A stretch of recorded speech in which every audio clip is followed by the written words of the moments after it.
시청자 여러분 안녕하십니까? VOA 뉴스입니다. 도널드 트럼프 대통령이 한국 특사단이 전한 김정은 위원장의 변함없는 신뢰 발언에 감사의 뜻을 표했습니다. 하지만 폼페오 국무장관은 북한 비핵화에 할 일이 아주 많다면서 김 위원장을 계속 설득할 것이라고 밝혔습니다. 김칸희 기자입니다. 트럼프 대통령의 반응은 간단했습니다. 트위터를 통해 북한 김정은 위원장의 자신에 대한 변함없는 신뢰 발언에 감사하며 함께 해낼 것이라고 밝혔습니다. 트럼프 대통령의 이런 반응은 정의용 한국 청와대 국가안보실장이 존 볼튼 백악관 국가안보보좌관에게 방북 결과를 설명한 뒤 나온 것입니다. 한국 특사단 방북 결과에 대한 백악관의 반응도 간단했습니다. 문재인 대통령이 밝힌 대로 남북관계 개선은 반드시 비핵화와 함께 가야 한다는 기존 입장을 밝혔습니다. 인도를 방문 중인 폼페오 국무장관은 해야 할 일이 여전히 엄청나게 많이 남았다고 밝혔습니다. 그러면서 미북 정상회담 때 김 위원장이 트럼프 대통령의 한 약속을 이행하도록 노력할 것이라고 말했습니다.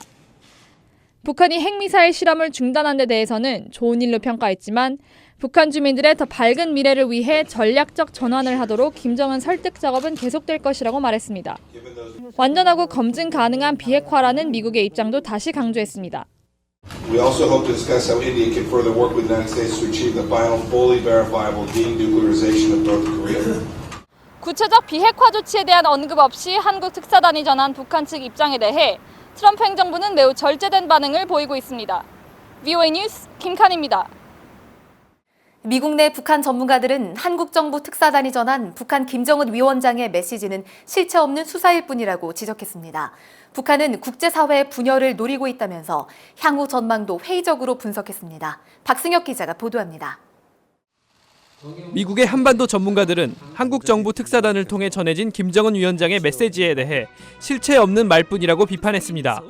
오히려 북한 지도부의 기만 전술이 더 강화된 것 같다는 평가도 나왔습니다. 대외적으로는 비핵화와 평화를 원하는 것처럼 말해 국제사회의 분열을 꾀하면서 실제로는 다른 목적을 위해 집중하고 있다는 것입니다. What Kim Jong-un is probably trying to do right now is a charm offensive designed precisely to create a weakening of international resolve and pressure by making the fewest concessions possible, then give him the ability to say that he has been working towards peace and a better relationship. 김정은 위원장이 풍계리와 동창리를 언급하면서 비핵화에 필요한 조치를 선제적으로 실천했으니 선의를 선의로 받아들여줬으면 좋겠다는 한국 특사단의 전언에 대해서도 비판적입니다. 전문가들은 북한이 지금까지 취한 조치들은 비핵화 과정으로 볼 수 없다고 일축했습니다. Those test sites were probably destroyed from the 6 previous nuclear tests. That is not a substantive action towards denuclearization. 북한이 비핵화 기한을 트럼프 대통령의 첫 임기로 언급한 것은 비핵화 일정에 대한 주도권은 북한이 쥐고 있다는 표시라고 해석했습니다. Kim Jong-un wants to continue, but of course he's going to establish his own timelines. 전문가들은 북한이 핵 보유고와 시설의 위치를 국제사회에 신고하기 전에는 그 어떤 수사도 말잔치일 뿐이라며 실질적인 비핵화 조치로 보기 어렵다고 분석했습니다. VOA 뉴스 박승혁입니다. 미국 법무부가 2014년 소니 픽처스 해킹 등의 혐의로 북한 국적의 해커 박진혁 씨를 기소하고 재무부는 박 씨와 그가 소속된 조선 엑스포 합영 회사를 독자 제재 명단에 올렸습니다. 재무부는 성명을 통해 박 씨가 소니 픽처스뿐 아니라 2016년에는 방글라데시 중앙은행을 해킹하고 지난해에는 워너크라이 공격을 지휘했다고 밝혔습니다. 미국 정부가 북한의 사이버 공격 행위에 제재를 가한 것은 이번이 처음입니다. 중국 지도부 서열 4위인 왕양 중국 공산당 상무위원이 6일 베이징 주중 북한 대사관에서 열린 북한 정권 수립 70주년 기념 연회에 참석했습니다.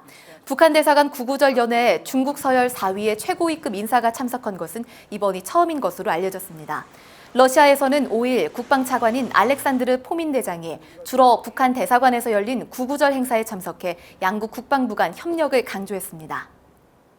지난달 한반도에 상륙한 태풍 솔릭으로 북한에서 76명이 사망하고 75명이 실종됐으며 5만 8천여 명의 이재민이 발생한 것으로 집계됐습니다. 국제적십자와 적신월사연맹은 한반도를 강타한 태풍 솔릭의 영향으로 이 같은 인명피해가 났다면서 실종자 가운데는 어린이들도 상당수 포함됐다고 밝혔습니다.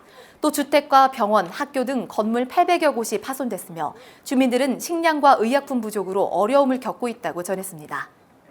VOA 뉴스 마칩니다. 시청해주신 여러분 고맙습니다.